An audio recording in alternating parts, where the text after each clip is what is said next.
Absolutely. So, all right. So let's start from the beginning. I just start my LLC. I got my business, everything is set up. We're, rock and roll. What's the first thing I should do? So number one, it's A and B. So a lot of what I say, just so you know, it's either going to be either depends or it's going to be a two-part answer. So Perfect. number one, if you already set up your LLC, you need to make sure that that LLC does not have your home address. That's number one. A lot of people set up their business with their home address, and here's what you do. You put your LLC or a business, S Corp, C Corp, incorporation, nonprofit, whatever the case is, and then now you're exposing yourself to everybody out there. Now listen, let's be for real. You think Facebook is putting, Mark Zuckerberg puts his home address on his business documents? No. You think Macy's, you think the Waltons, these people are not putting their personal address on their business documents. You know what I mean? So the first thing you're going to do is you're going to make sure that you get a business address. How do I get a business address? Regis, look up virtual address in your area and get a virtual address. It makes it so that way you separate your home address from your business, and you don't got people knocking at your door. Last thing you want, which I've had back in the day, I used to have credit repair clients knocking on my door, like, yo, I got a question, man. What's the highest credit score you can get? And these people just knocking at my door. You know what I mean? So if you own a consulting company or you're a realtor, whatever the case is, any business you own, you don't want to obviously have your home address. Now, if you have a brick and mortar company, obviously that's different. You are going to obviously have a true business address. I work from home.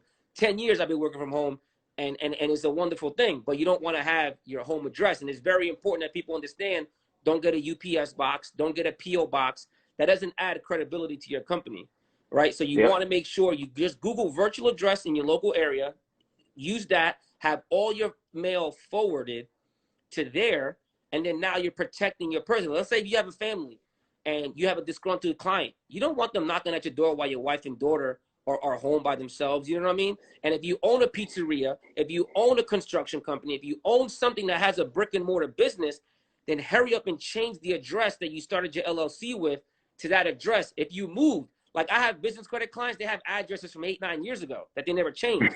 You have to change your address with your LLC formation document. You could do it online or with your state. And part B to that is if you haven't set up your LLC yet, just go on go up on your state's website, just create LLC in New Jersey. Your state website will come up. You could do that. You can go to LegalZoom. You can hire an attorney to do it. There's a lot of ways you can create an LLC.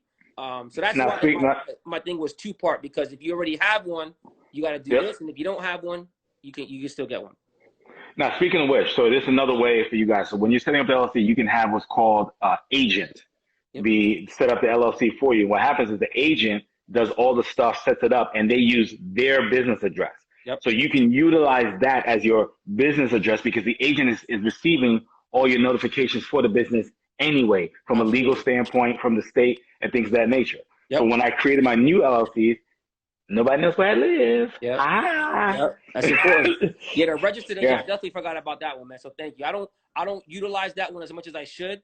But that's definitely one that people should be learning too, is about a registered agent, because you're using their address. So that's a very good point, man. Thank you. And one of the reasons I use a registered agent is because when I had a corp, I wasn't doing my minutes, I was doing my stuff, so my corp got messed up. So I had to kind of go through all this stuff and paperwork. So having a registered agent for $50 a year, they worry about those headaches for me. You know what I mean? So I'm glad about it. So all right, cool. So now I set up my LLC the right way. I get a business address. I'm doing all that stuff.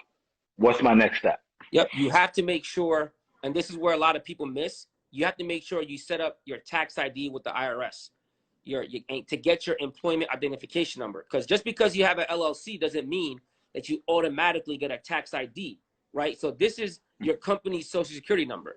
And a lot of people don't realize that it's totally separate. So you create your LLC or your business with the state. And I say LLC, but guys, this pertains to any business.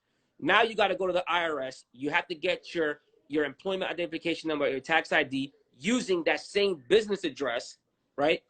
Get your tax ID. Then you got to make sure you get a business bank account, which is the third thing. You have to go to the bank, get a business bank account. Don't use a personal account. Get a business account. You know what I mean? You have to make sure you get a business account, so that way you're not using your personal funds. You know what I mean? Now, here's another thing. Here's another clue, people. You can literally go on the IRS and set up your EIN in 10 minutes Yep. by yourself. You Yep. don't have to pay someone to do this for you. Nope. Just so you know. Now, if you want to go hands off and let somebody do it for you, okay. Yep. But when I tell you it literally takes you 5 to 10 minutes, you go, you apply, you give them the information, who's setting it up, you put the address, blah, blah, blah, what type of business, or your LLC, your C Corp, S Corp, da, da, da, da. And they generate it right there and then and give you a PDF to download right there and then. Yep. And you go right to the bank and open up your bank account. Doesn't for cost free. Yep. But you're 10 minutes. That's it. Yep. So yeah, no, definitely. So you got your LLC document, you have your EIN, you have your business address. I mean, your business address. You have your bank account. Next thing you want to make sure you do, Harold, is two important, very, very important things that's going to help legitimize your company, and that's going to also separate business from personal. Number one, you want to get a business phone number, right? You don't want to use your cell phone for everything. Get a business number. You could just Google business phone numbers, whatever the case is.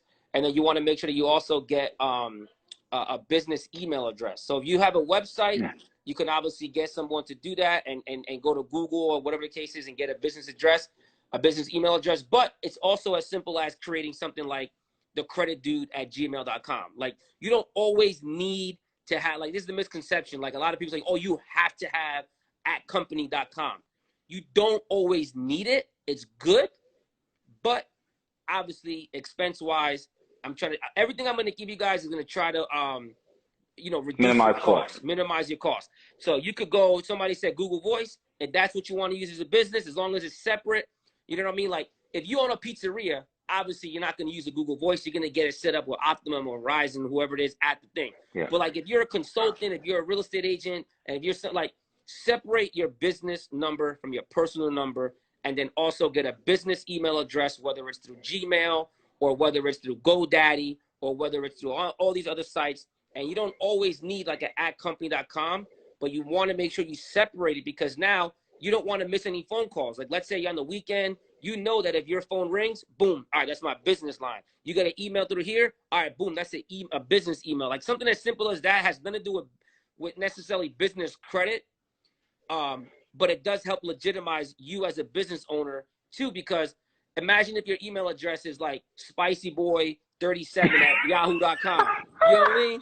You know what I mean? Like, are you really gonna give money to somebody called spicyboy30? Like, nah, bro, hold on a second. I ain't giving you my money, bro. You know what I mean? Absolutely not. So you want to make sure that you get an email address, whether it's, the credit dude at Gmail, or hey, it could be Spicy Boy because you sell hot wings. Might be just put spicy hot wings at Gmail. Don't put Spicy Boy. You know what I mean? Like, you want to make sure you separate so that when people see the email, they know you mean money. They know you're serious. They know you ain't playing games. And it's not an email address you had from high school. It's a business email address. And that's what you want to use when you put it on applications and things like that. You don't want to put your personal email address. Your personal email address. Absolutely. So my boy Lenrox actually put something out there, which is true. So you can get a business email address as long as you own the domain on Google for $5 a month plus tax. Let's call it $6.50 a month. You can, and by the way, people, you can go to this GoDaddy. There's like cheapdomains.com. There's a bunch of different ones. You can buy a domain for 5 years for like $50-$60. Cheap. And now and then you pay $5 a month, $60 a year to have your business address. You know what I mean? Spicy credit, dude. That's pretty funny. You're a funny guy, Len. Okay, cool.